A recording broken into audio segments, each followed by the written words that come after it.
নমস্কার, দেখছেন জিও পলিটিক্স। অবশেষে আমেরিকা সার্জিক্যাল স্ট্রাইক চালিয়েছে জঙ্গিবাদের বিরুদ্ধে। যেমন কিছুদিন আগে ভারত সার্জিক্যাল স্ট্রাইক করেছিল জঙ্গিবাদের বিরুদ্ধে, এবং পাকিস্তানের পাশাপাশি বর্ডার এরিয়াগুলোর পাশাপাশি যে অবস্থিত জঙ্গি প্যাডগুলো ছিল, লঞ্চিং প্যাডগুলো, সেই লঞ্চিং প্যাডগুলোকে সার্জিক্যাল স্ট্রাইক করে গুঁড়িয়ে দিয়েছিল। সেই রকম সার্জিক্যাল স্ট্রাইক আমেরিকা করেছে। কাকে করেছে? আমেরিকা করেছে নাইজেরিয়ার যে বোকো হারাম এবং আইসিস মদতপুষ্ট যেসব জঙ্গি ঘাঁটি সেখানে ছিল, সেই সব জঙ্গি ঘাঁটিদের। এই সব জঙ্গি ঘাঁটি অনেক দিন থেকে নাইজেরিয়ার ওপর আক্রমণ করেছিল। নাইজেরিয়ার যে কমিউনিটি, খ্রিশ্চান কমিউনিটি হোক বা মুসলিম কমিউনিটি, সবাইকেই তারা তিতি বিরক্ত করে রেখেছিল। বিশেষ করে সেখানকার স্কুল, কলেজ এবং আধুনিক সভ্যতায় যারা অ্যাকচুয়ালি বিশ্বাস করে সেই সব জায়গাগুলোতে, আধুনিকতার ছোঁয়া যেসব জায়গায় ছিল সেই সব জায়গাগুলোতে তারা হামলা চালাতো। অনেক দিন থেকে আমেরিকা চেষ্টা চালিয়েছিল যে অন্ততপক্ষে নাইজেরিয়ার সরকার একটা সিদ্ধান্তে আসুক এবং তাদেরকে একটু অনুমতি দিক যে সেখানে যাতে তারা সার্জিক্যাল স্ট্রাইক করতে পারে। অবশেষে নাইজেরিয়ার পররাষ্ট্রমন্ত্রী, তিনি হচ্ছেন ইউসুফ মাইতামা তুগার, তিনি বলেছেন যে আমরা সায় দিয়েছি এবং আমাদের যৌথ উদ্যোগে, অর্থাৎ আমেরিকা এবং নাইজেরিয়ার যৌথ উদ্যোগে অবশেষে বোকো হারাম এবং আইসিস মদতপুষ্ট যেসব জঙ্গি সংগঠন ছিল, বিশেষ করে দেশটির পশ্চিমাংশে, সেই জায়গায় তারা হামলা চালিয়েছে এবং প্রচুর পরিমাণে বেশ কিছু লঞ্চিং প্যাড, জঙ্গি লঞ্চিং প্যাড বা ঘাঁটি তারা ঘুরিয়ে দিয়েছে। এখন বিষয় হচ্ছে আমেরিকা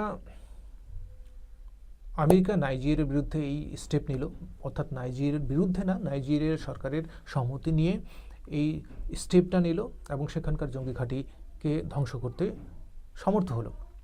কারণ অনেক দিন থেকে তারা ওখানকার খ্রিশ্চান কমিউনিটির উপর অত্যাচার করছিল, এবং শুধু খ্রিশ্চান কমিউনিটি নয়, সেখানকার যে মুসলিম অধ্যুষিত এলাকা, সেই এলাকাগুলোকেও তারা নিজেদের দখলে নিয়ে ফেলেছিল। যখন তখন সেই জায়গায় জঙ্গি আক্রমণগুলো ঘটত, যেমন ভারতের বিভিন্ন জায়গায় নকশাল অধ্যুষিত এলাকাগুলোতে ঘটছে, ঠিক তেমনই। তো নাইজেরিয়া তো তেমন শক্তিশালী দেশ নয় যে নিজেরা ওই ধরনের একটা রিস্ক নিয়ে দেশের মধ্যে অপারেশন চালাবে, ভারত যেমন করে দিচ্ছে অপারেশন। তো তারা এই সহযোগিতা অলরেডি চেয়েও ছিল এবং আমেরিকাও চেয়েছিল যে একটা মেলবন্ধন তৈরি হোক নাইজেরিয়ার সাথে, এবং নাইজেরিয়া শুধু আদেশটা দিক। এবং সেই অপারেশন গতকাল হয়েছে। গতকাল খ্রিশ্চানদের ক্রিসমাস ছিল, এই ক্রিসমাস উপলক্ষে সেখানে কিন্তু সার্জিক্যাল স্ট্রাইক হয়ে গেছে। এখন আসি একটু অন্য দিকে। কিছুদিন আগে অস্ট্রেলিয়ার সিডনিতে হলো। অস্ট্রেলিয়ার সিডনিতে প্রায় 28 জন ইহুদিকে মেরে ফেলল। ওই জঙ্গির লিঙ্ক নাকি পাকিস্তানে পাওয়া গেছে, পাকিস্তানের সাথে যে ওর লিঙ্ক, পাকিস্তানে সে জন্মগ্রহণ করেছে, সেখানে মাদ্রাসাতে শিক্ষিত হয়েছে, সেই লিঙ্কটা, যাই হোক, সেটা অস্ট্রেলিয়া অফিসিয়ালি ঘোষণা করেনি, কিন্তু সোশ্যাল মিডিয়াতে এইসব খবরগুলো ছড়িয়েছিল। এরপরেই কিন্তু ইসরায়েলের প্রধানমন্ত্রী নেতানিয়াহু স্পষ্ট ভাষায় অস্ট্রেলিয়াকে বলে দিয়েছিলেন যে তোমরা ইহুদিদের রক্ষা করতে ব্যর্থ, প্রোটেকশন ওখানে ইহুদিদের ক্ষেত্রে দিতে ব্যর্থ। তো উনি একটা নিজের গুসা, যে নিজের রাগ, সেটাকে, ক্ষোভটাকে তিনি উগরে দিয়েছিলেন যে এতজন ইহুদি সম্প্রদায়ের মানুষ সেখানে মারা গেছে। এখন কথা হচ্ছে, যদি এই মেলবন্ধনটা অস্ট্রেলিয়ার সরকারের সাথে আবার ইসরায়েলের হয়ে যায়, তাহলে অস্ট্রেলিয়াতেও ধোলাই হবে। যেমন সার্জিক্যাল স্ট্রাইকটা আমেরিকা নাইজেরিয়াকে বা নাইজেরিয়ার উপর যেসব জঙ্গি ঘাঁটি আছে সেইগুলোর উপর দিয়েছে গতকাল। নেতানিয়াহু ও কিন্তু ছাড়বে না। যদি অস্ট্রেলিয়া শুধু পারমিশন দেয় যে আমরা পারমিশন দিচ্ছি এখানকার যেসব আঞ্চলিক ওইসব আইসিস মদতপুষ্ট সংগঠন তৈরি হচ্ছে সেইগুলোকে আপনি সার্জিক্যাল স্ট্রাইক মেরে দিন, তাহলেই গুড়িয়ে দেবে। আর ডাইরেক্টলি হয়তো এখন বলতে পারছে না, কিন্তু ইনডাইরেক্টলি পাকিস্তানের ওপর কিন্তু ইসরায়েলের গুসা আছে, রাগ আছে।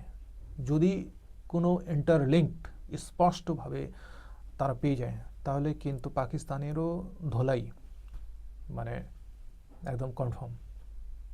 চলুন এই বিষয়ে দ্য ইন্ডিয়ান এক্সপ্রেস কী লিখেছে সেটা জেনে নিই। US launches powerful strikes against Islamic State in Nigeria, says Donald Trump. Donald Trump এটা ঘোষণা করেছেন যে তারা সার্জিক্যাল স্ট্রাইক করে দিয়েছেন। কার বিরুদ্ধে? ইসলামিক স্টেটের বিরুদ্ধে। কোথায়? নাইজেরিয়াতে। US President Donald Trump has said the United States carried out a military strike against militants linked to ISIS in northwest Nigeria following request from Nigerian authorities। অর্থাৎ নাইজেরিয়ান যে authority, তারা অনেক দিন থেকে ভুগছিলেন এই জঙ্গির যে হামলা বা জঙ্গিদের কার্যকলাপ তাদেরকে বিরক্ত করেছিল, এবং তারা আমেরিকাকে অনুরোধ করেছিল যে আমাদের সহায়তা করুন। আমেরিকা সেই হিসেবেই কিন্তু সেই মোতাবেক সহায়তা করেছে। In a post on Truth Social, Trump said he ordered the operation as commander-in-chief, claiming the strike targeted militants who had been attacking Christian communities। মানে খ্রিস্টান কমিউনিটির উপর অলরেডি তারা হামলা করতেন অনেক দিন থেকে, এবং সেটা দেখিয়ে আসছিলেন আমেরিকা, এবং সেখানকার নাইজেরিয়ার যে সরকার সেটাও দেখিয়ে আসছিলেন, তারাও দেখিয়ে আসছিলেন। In his words, the US launched a powerful and deadly strike against ISIS terrorist scum in northwestern Nigeria। অর্থাৎ নর্থ ওয়েস্ট নাইজেরিয়াতে যে জঙ্গি প্যাডগুলো ছিল, ট্রেনিং ক্যাম্পগুলো ছিল, সেখানে তারা সার্জিক্যাল স্ট্রাইক চালিয়েছে এবং সেগুলোকে বিধ্বস্ত করে দিয়েছে। ভারত আগে থেকেই সচেষ্ট, নিজের দেশের মধ্যে যেসব জঙ্গি ঘাঁটি রয়েছে, বিশেষ করে মাওবাদী অধ্যুষিত এলাকা, তারপরে বোডো, আলফা, আরও বিভিন্ন ধরনের যে জঙ্গি সংগঠনগুলো ছিল, সেগুলোকে বিনষ্ট করতে অনেকটাই সচেষ্ট হয়েছে ভারত। বর্তমানে কিন্তু ভারত বাইরের দিকে, যেমন পাকিস্তানে যেসব জঙ্গি ঘাঁটি রয়েছে, সেগুলোকেও কিন্তু মানে গুড়িয়ে দিচ্ছে সার্জিক্যাল স্ট্রাইকের মাধ্যমে। কয়েক বছর আগে মায়ানমারে কিছু জঙ্গি ছিল, ভারতীয় জঙ্গি, এবং ভারতে তারা ক্ষতি করার চেষ্টা করছিল। তাদেরকেও সেখানে গিয়ে রাতের অন্ধকারে সার্জিক্যাল স্ট্রাইক করেছে ভারত, অর্থাৎ মায়ানমারের বর্ডারের ভেতরে গিয়ে। তাহলে বুঝতে পারছেন ভারত কতটা স্ট্রং, এবং ভারত কত আগেই এই স্টেপটা নেওয়া শুরু করেছে। এবং এটা শিওর, কোনো রকম সুরাগ যদি মানে ইসরায়েল পেয়ে যায় যে অস্ট্রেলিয়ার সিডনিতে আতঙ্কবাদী হামলা হলো, সেখানেও কিন্তু তারা ধুলাই দেবে।